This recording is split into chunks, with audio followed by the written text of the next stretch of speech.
using that over direction even for the sideburns, guys. Techniques are not limited to certain parts of the hair. They work at any section. That's typically a move that we would use for a bob, but it also works when we're trying to frame face or frame the side of the temple with the burns. Guys, using our razor now, just kind of cutting across the surface of the hair with the razor, going in with a soft touch to take off the hair. Why do we do this? Because guys, as we're pulling the hair up at 45 or 90, we're just doing that. We're pulling it up. We're giving it elevation. So in order to be sure that the hair is going to lay down, we are going to mold this hair again. But to be sure that the hair is laying down as flat as we can get it in this temple area to limit having to worry about, not temple, nape area, to limit how much we would have to curl or use any heating tools, we want to just not even pull the hair at all, just leaving it as it were in natural fall, even on a short haircut, and using the surface of this blade, again guys, brand new blade each time we go in for a haircut, to seemingly take all of the flyaway hairs and to taper and lay everything down. All right, finishing up on the parietal ridge and nape part of this short haircut. Now we're going to pull down the crown area leading up into the apex of the hair, but this crown area again is crucial because this section is going to seemingly connect the two sections together. Coming in now, guys, at a 90-degree angle to connect the two sections together. All right, having it now to go from maybe 2 inches, 2.5 inches. We want things a little bit fuller. We want a lot of texture, guys, a lot of play, a lot of movement in this back of the haircut or this crown section of the haircut.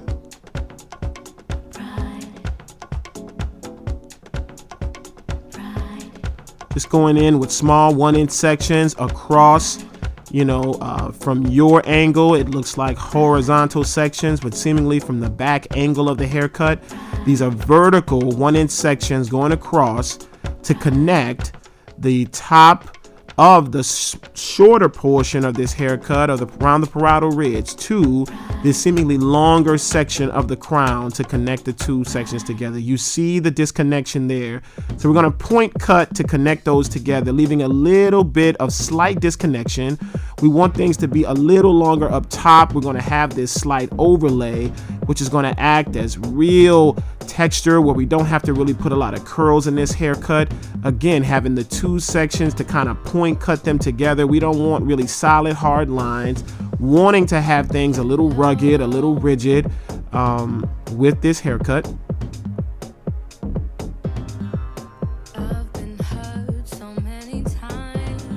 Guys, you see all that texture that we have in the back. That's going to be gorgeous in our final look. All right, let's bring the frontal area, starting at the apex, at the back of that section, if you will, coming to the front hairline. And now we have these two sections, right? We have the section that's maybe about 3 inches in the rear. Now, we could come at 90 degrees, but we want to keep the length going to the front, guys. So we know when we over direct, or 180 if you will, if we pull the hair in the opposite direction to the back of the haircut, we're going to connect the sections together, but they're going to gradually get longer. We want this haircut to be a lot more longer in the front. We really want this rock star effect going on, so we don't want to, we want it to get to a 5 or 4.5 or 5 inch section to the front. So as you pull to the back and connect things together, now the haircut is going to have a level of gradually getting longer as it gets to the front. You can see where we're going with this haircut, guys, even before the molding. She's already digging it. Danielle was a previous model for a bob, but she literally called us up and she was like, I want to go shorter. And I'm like, well, you ain't saying nothing but a word.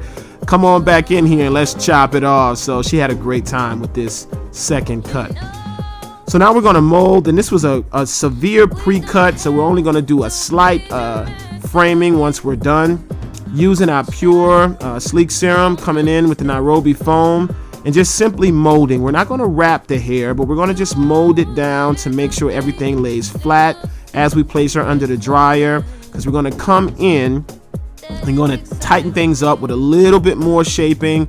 We want to finish it or kind of clean things up at the end, but we're not going to put a ton of curls because I really want you to see the haircut before we put any curls or anything like that in. So we're just going to mold things down, not putting any foam, guys, on the top of the hair because we want a ton of movement, and sometimes foam has tons of moisturizers and humectants and can weigh things down. So we simply want to put a little water or setting lotion on the top of the hair and let the foam be on the sides of the haircut, right? All right, so this is freshly molded, about 30 minutes under the dryer, guys. Just gonna comb this out and clean things up to finish up the haircut. But you can see tons of shine with that foam. Really digging what I'm getting from that foam. No flakes at all. Going in now, guys, and just cleaning up things, making sure we didn't miss any holidays. Try to do a great job with pre-cutting the hair, but now just making sure that things are super polished because she's somebody that doesn't do a whole lot of heat styling. She really wanted the haircut to be the style. Using our smaller Kashuk razor, very similar to the one we used before, but it's a lot softer in my hands, so I can do a lot more detailing versus the heavier bulk cutting I was using with the previous razor. And you can see it right before your eyes, guys, really cleaning up to where it all looks like it's one length, but seemingly that's about 4 or 5 different transitional lengths that are coming down from the parietal ridge down to the very bottom of the nape.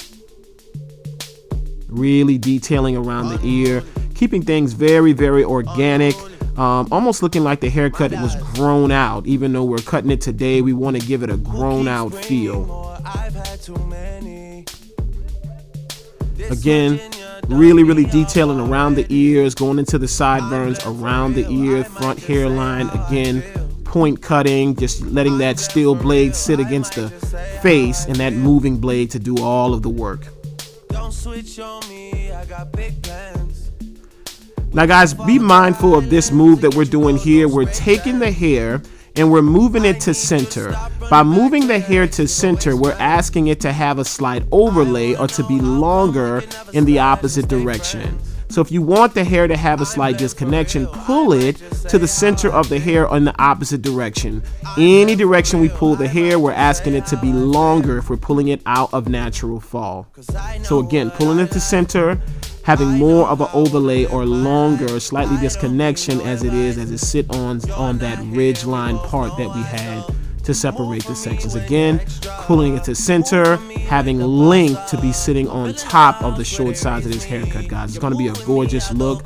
Going in now with a little point cutting, front facing with the shears, really give it a real choppy, broken up look. You could also do this with thinning shears if you wanted to do that, or point cutting, but just trying to show as many different techniques as possible, guys, to show how much work your shears can do versus depending on always for heat styling. Loving this final look right here, just cleaning things up. Gorgeous haircut. Love how the movement, again, guys, you're going to get that movement by not having the foam to be on the hair, just having more like a setting lotion to let the top move freely, blowing it out and just slightly silking it. So she's really digging this haircut, dancing around, feeling like a rock star. So guys, we're just going to have fun right here using our hands, a little holding spray, kind of really showcasing the haircut. No heating tools at all. Just taking our hands and our fingers, showing all of the texture we placed in the haircut. Here's our before and our after.